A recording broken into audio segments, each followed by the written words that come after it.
What up, y'all? We're live. All right, let's do this. I had to catch myself. I hadn't done this in a minute. Uh, Live now. Click on the link. All right, let's see who is in this chat with your boy while we're here. Gonna wait on people to get in the chat and everything, and then we're gonna get this thing rolling. The internet can totally see your live. Okay.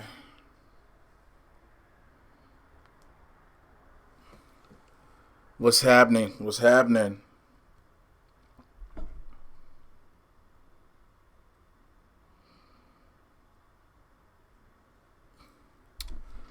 All right, what's up, everybody? Welcome. First and foremost, if you don't know who I am your resident supervillain, Mr. J. Washington, also known as the Urban Gladiator, J. Washington.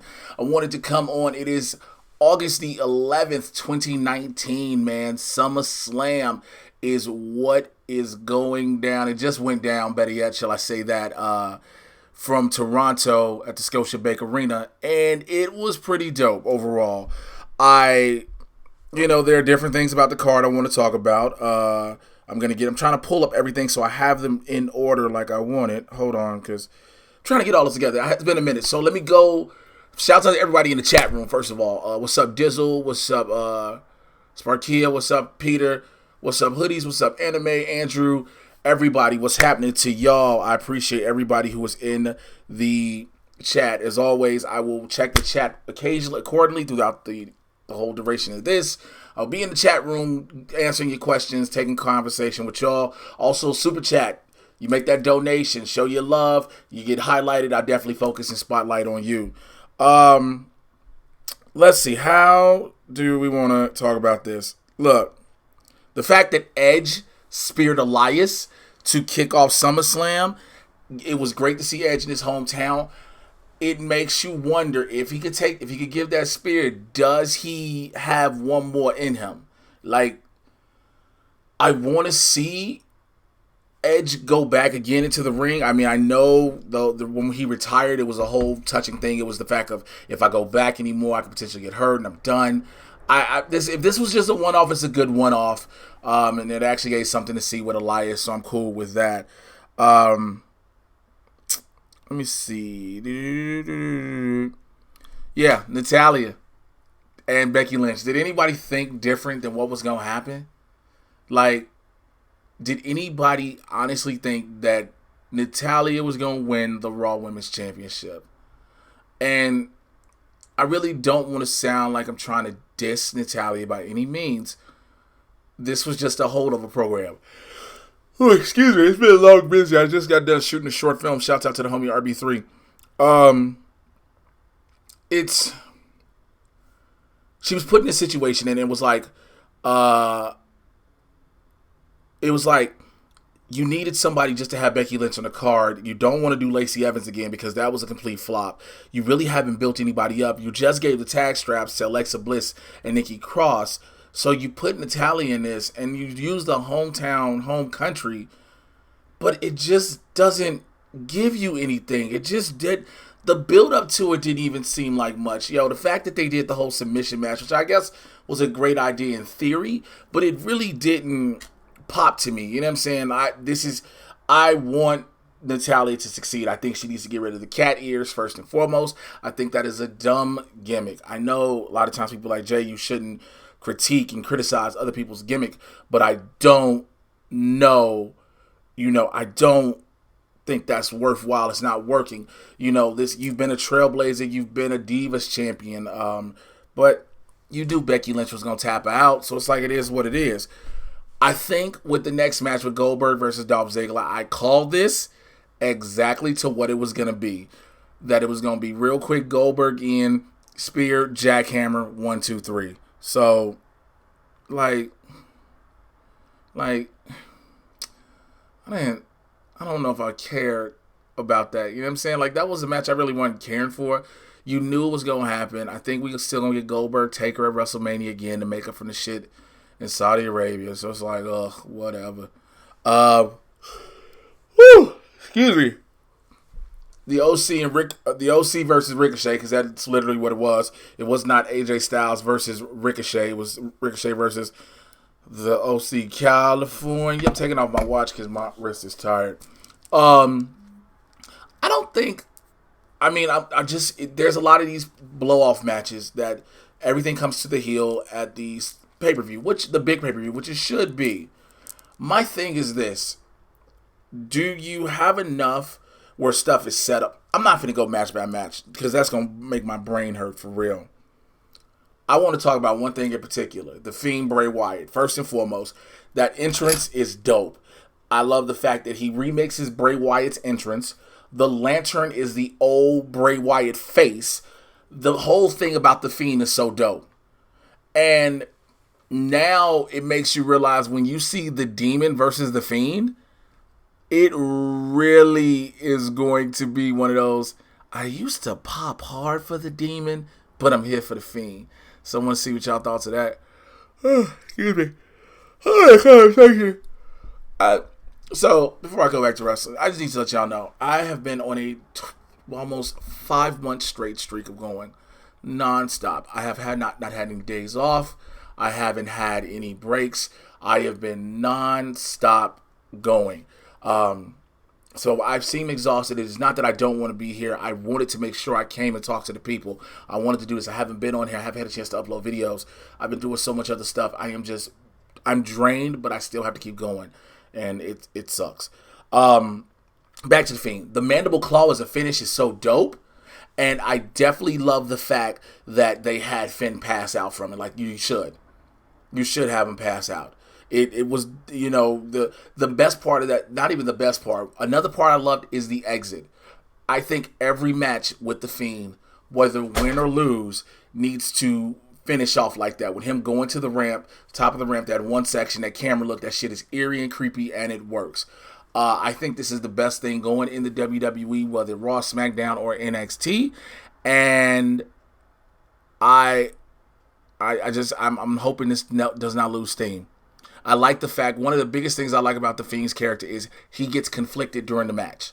So Bray Wyatt tries to come off, tries to come out, but the Fiend has to hold him back, and I love that so much. Yeah, Tommy Tucker says, I think Finn is about to take some time off. Yes, Finn said he wanted to take a couple of months off, so I believe he's taking like 2 months off. I'm not 100% sure, but him taking time off is actually dope, because this way when he comes back, he can set up the fact that the Demon is coming. Assuming your shoot went long, buddy. Hold on. All right, I had to send this text.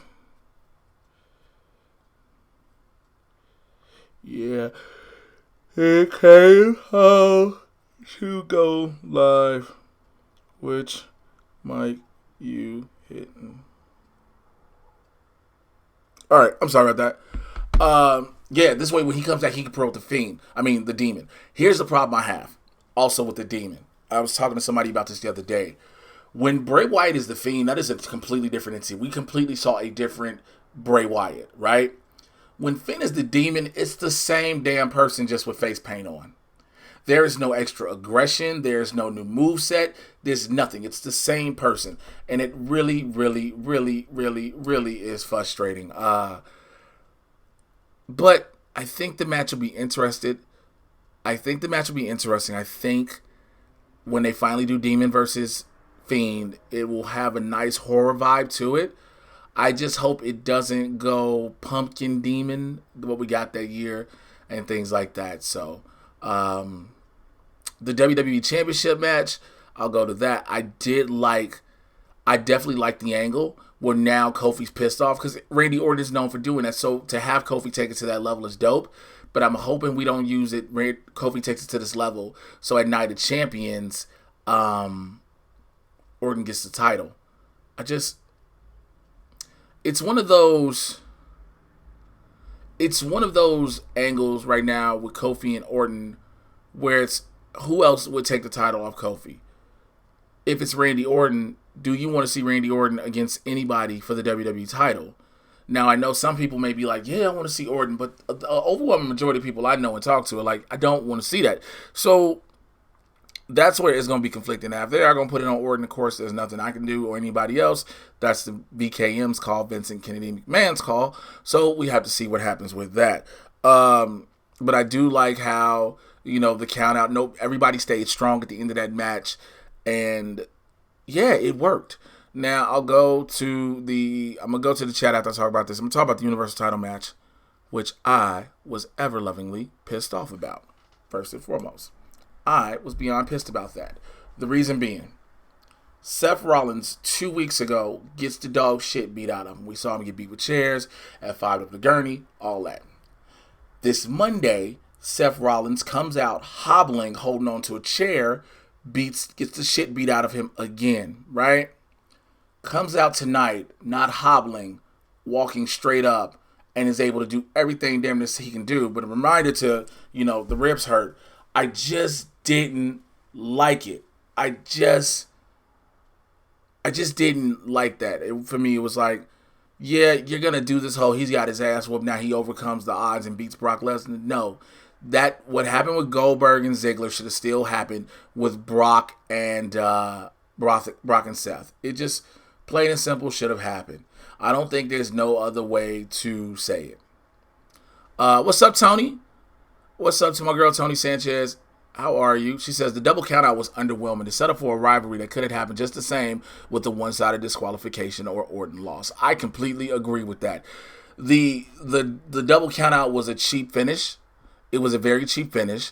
You should have had them be double DQ'd, had Kofi just be, or had better yet, had Kofi be DQ'd. Because this way Orton wins, Kofi's still champion. That's what you should have done. I get you want to give him a rivalry. I get the whole 10 years, we built it off one match. We built it really off one match, I guess. But you didn't make it stand out. Night of Champions is going to be Kofi Kingston versus Randy Orton, potentially a no DQ match. Okay, bet. Then what? Orton goes over. Now we got to see Kofi fight back for the title? Because that's my biggest fear with Kofi losing the title. I don't know if anybody ever has noticed this. I want Kofi Kingston to stay champion forever.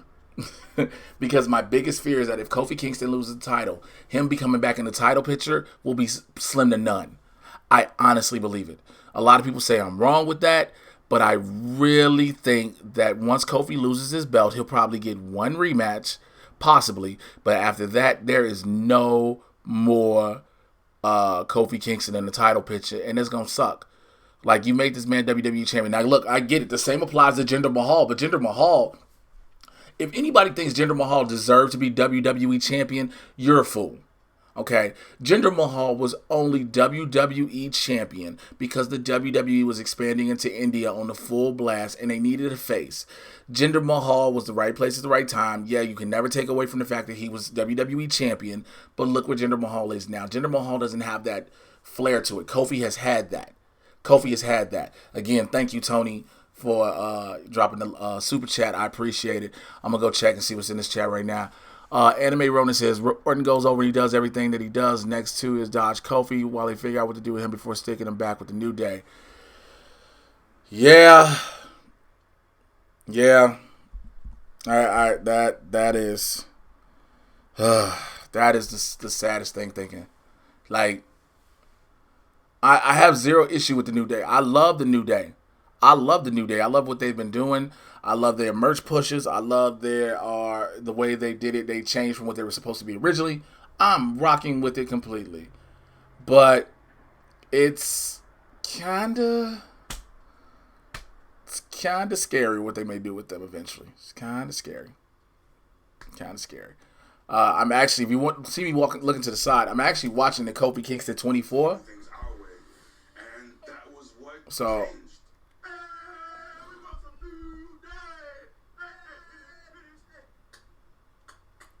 mad respect to you, homie. Thank you, Dre. This Kofi Kingston 24 is kind of interesting because it shows the creation of the New Day. It shows how his character came to be. Him being Kofi Kingston, he made the character from jump. Kofi Kingston was technically, I was always under the impression that Kofi Kingston was a Vince McMahon creation.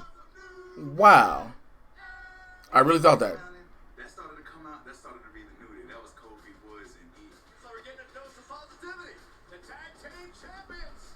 I just paused it to watch you. All right, I'm gonna stop. I appreciate it. But yeah, back to Kofi, man. It's just I really think it's gonna suck. I think it's gonna suck that if he loses. Like again, I know everybody was not gonna hold a title forever. I know that, and I get that, and I respect that. However, I don't want him to be one of those champions, and when he loses it, he falls into obscurity, and then you're like, so what the hell is going on? Lesnar and Rollins. Somebody said something, the splashes, and I saw that somewhere in the chat. Topher73159 says, agreed, one splash too many. Way too many splashes for a dude supposedly had his ribs fucked up completely. How much sense did that make? How much sense did that make? It didn't make any at all. It didn't. But it's what you get. It's what you get, you know. That's the match they gave you, so I guess. Do you think Big E will get a title run in the future? That's a good question. Do I think he will? I don't. Could he run with one? Could he have a run? Yeah. Hell, if Samoa Joe doesn't get to hold the title, why would they ever give it to Big E? Let's just keep it real. You know, Samoa Joe can technically right now, he should be either Universal or WWE champion, plain and simple. And it's like you won't give the ball to him, so I would never see them giving it to Big E. Jax Packett says, so do you think that what Bray is doing with The Fiend is better than what Velveteen Dream has going down in NXT? Yes. I'm a Velveteen Dream fan. I'm a fan of Velveteen Dream, but there's something unique about the character of The Fiend. See, here's the thing with Velveteen Dream. Velveteen Dream is what we've seen in a Rick Martel, what we've seen in a Ravishing Rick Rude, what we've seen in a Classy Freddie Blassie, an Adrian Dotson. All these gimmicks we've seen somewhat rolled into one. Whereas The Fiend is something, the mask, people have put into Mankind, and even the Mandible Claw, the Kane, go to Abyss, other companies. But there's something the way he's doing it where it's this personality. Now, that was, again, Mankind did that where he had the 3 different personalities where there was Cactus Jack, Dude Love, and Mankind. Technically 4 of you go Mick Foley. But I think that this one has potential the way they've grown with it, man. I really and honestly do. When it comes to The Fiend. Honestly, I was hoping Brock won tonight so they could do Brock versus Joe. Yes, I definitely agree with that. I was hoping for that. I want to see Joe having, and they were somewhat, they've somewhat showed you a face emotional side of Joe when he helped out Roman Reigns last week. But again, please know that if you go ahead and drop in the super chat, it will highlight and I can see you, and we will be able to make it better. So yeah, go ahead and stop being cheap, my peoples. I'm not gonna click that. Jay-Z is now. That is some spam. That is spam. But yeah, it's really interesting. I'm gonna pause from talking about the WWE and even other wrestling promotions for a second. Last night, I got a chance to be back in the ring again for Underground Empire Wrestling. It was fun out in Long Beach. I had a damn good match with Chaz Herrera, but Chaz came up short, and your boy took the W out of that match.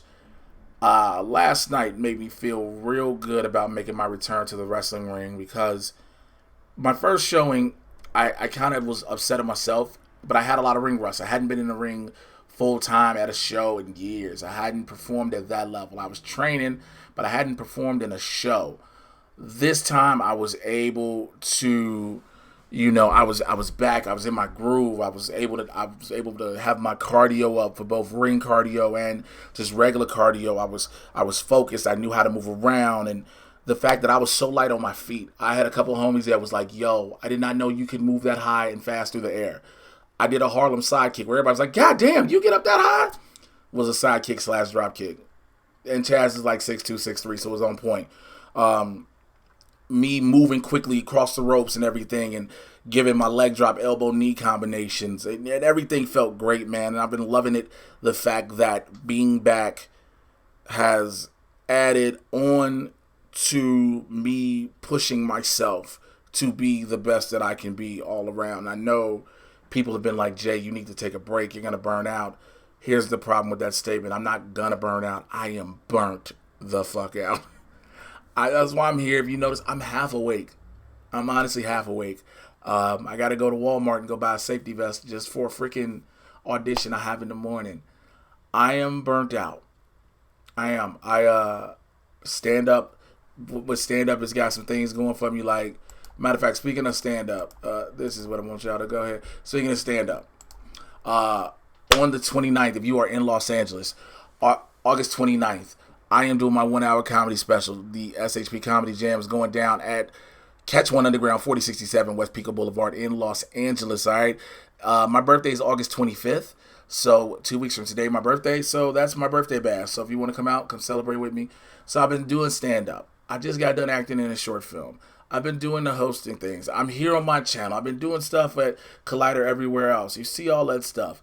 The podcast, Mad Titan, Wrestling Compadres, being back in the wrestling ring, my regular job as a security, as a bouncer in a nightclub. It's like I got all this going, and I'm pushing myself through because I'm trying to be the best version of me. But yo, I'm tired. So again, 29th, come on out to this, man. Check that out. Let's see, that goes there. Let me just change this back there. So yeah, come on out for that. But yeah, being back in the ring, man, is a great feeling. Being back in the ring is so dope. There's something about once I lace them boots up, putting on the knee pads, putting on the elbow pads, but it's something about just lacing my boots up. That's a great feeling. So a lot of people always ask me, what's it like getting in the ring? It's an exhilarating rush. I wish I could. I would love to be able to have that run where I can hit. I would love to hit that point where I can get a WWE NXT. Shouts out to Andrew Nailey, who just hit me with the super chat. He says, I understand your logic with the Universal title match, but don't you think they still put on a good match?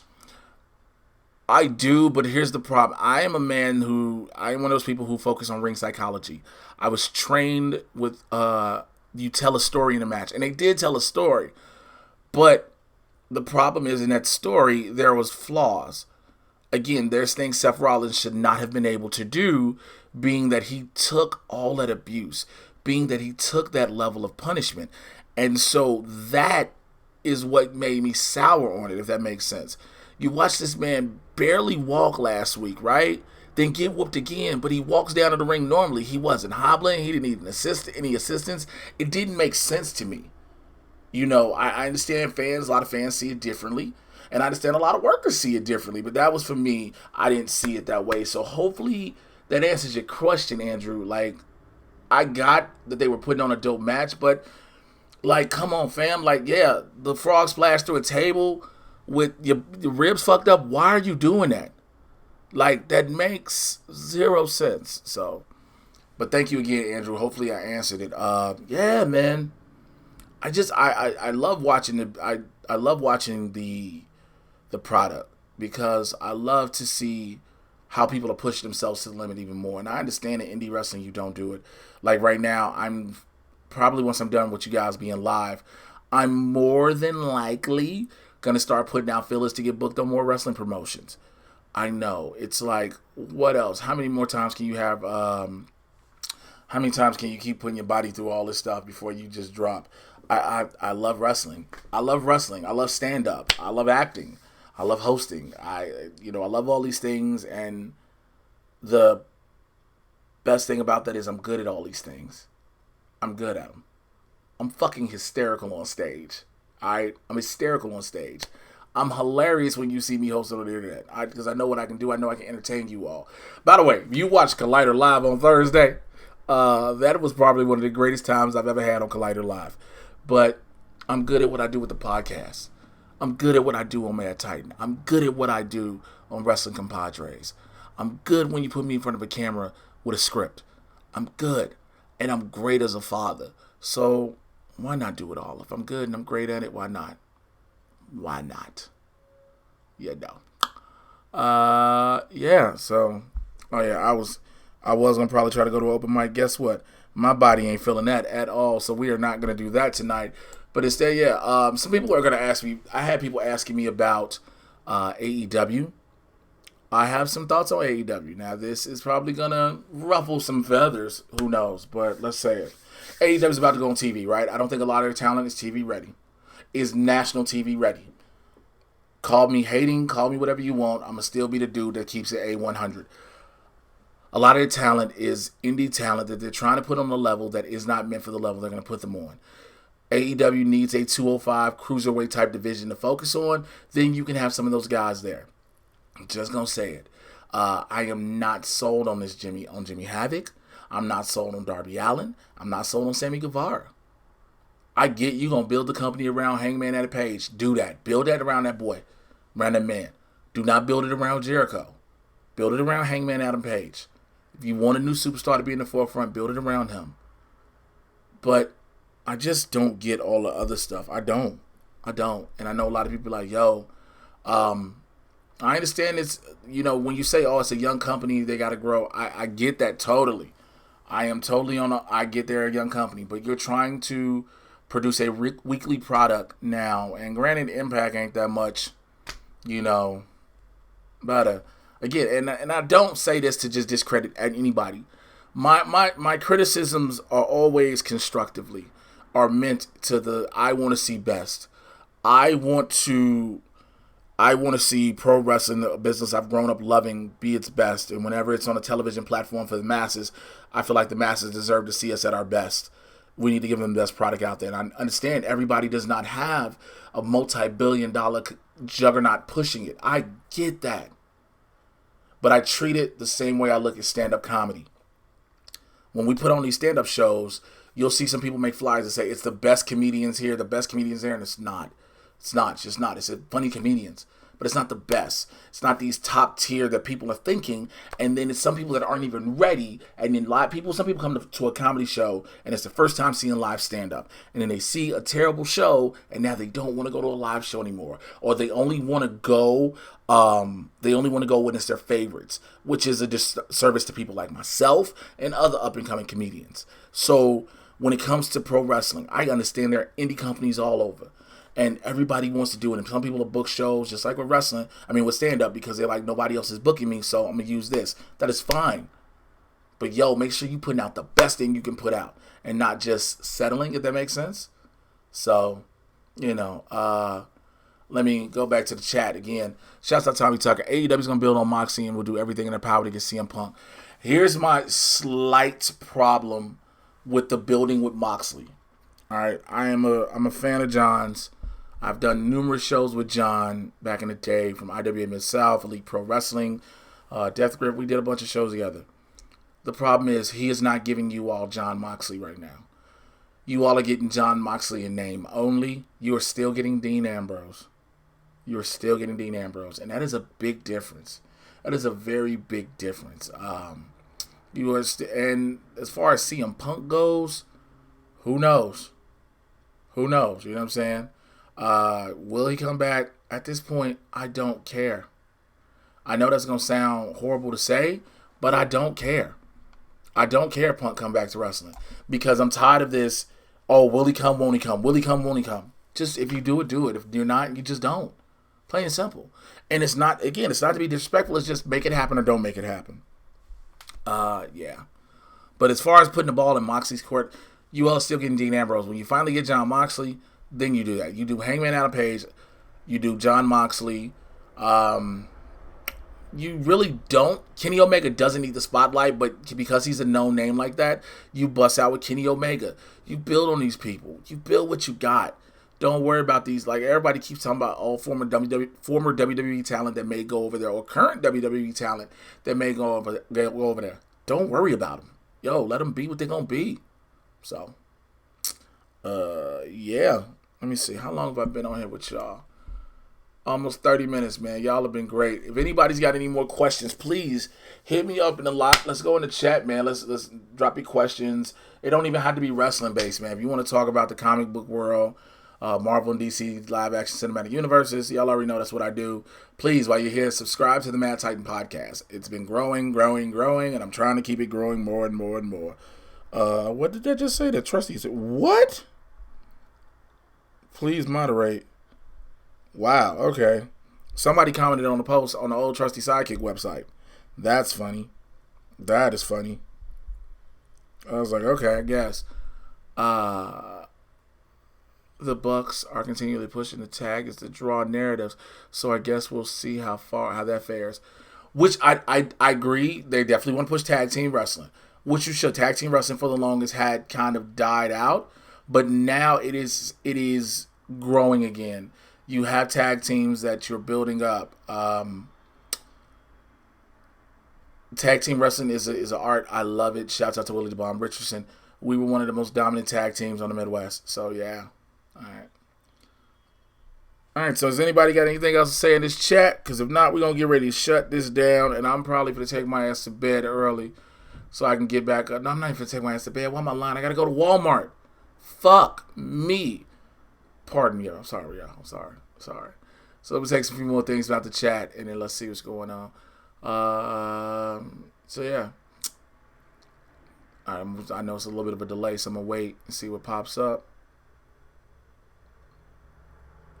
Get some rest at some point, sir. I wish I could.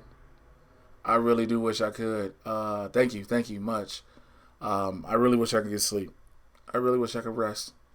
My bank account won't let me rest. That's why I'm pushing my Patreon. That's why I'm busting my ass. So I bust my ass on my super chat. That's why I'm busting my ass on all these networks.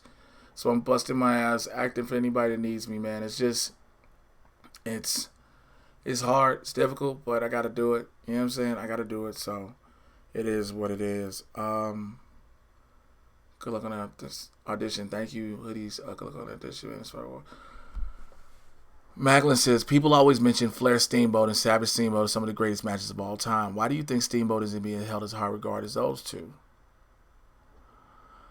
That's an interesting question. That is a very interesting question. I really wish I knew. I really wish I fully knew and understood why that is. Like, Ricky Steamboat is a legend. He has had some of those legendary matches. I don't know if I don't know. I don't honestly know. I wish I did. But I am going to get ready to get up off here, so I get up out of here, man. Thank you to everybody that's joined in. I appreciate you all. As always, follow me on Twitter and Instagram at Mr. J Washington, MrJaywashington. If you have not done so already, please join the Supervillain Squad on Patreon, patreon.com/Mr. J Washington. Make sure you subscribe to the Mad Titan podcast as well as Wrestling Compadres. I will see y'all Thursday on Collider Movie Talk if I'm awake. I'll holler at y'all later. I'm out here. Please make sure you get the info for my comedy show. There's the thing for the comedy show. I had the screen for it. Here's a screen there. Nope, that ain't it. Yeah, again, August 29th. Come on out. I'm doing 1 hour comedy. I'm funny. You see? Right here. Oh, yeah, right there. Oh, there. Yeah. I'm funny. So, I'll holler at y'all later, man. Thank y'all. Blessings. Much love. I'm out. Peace.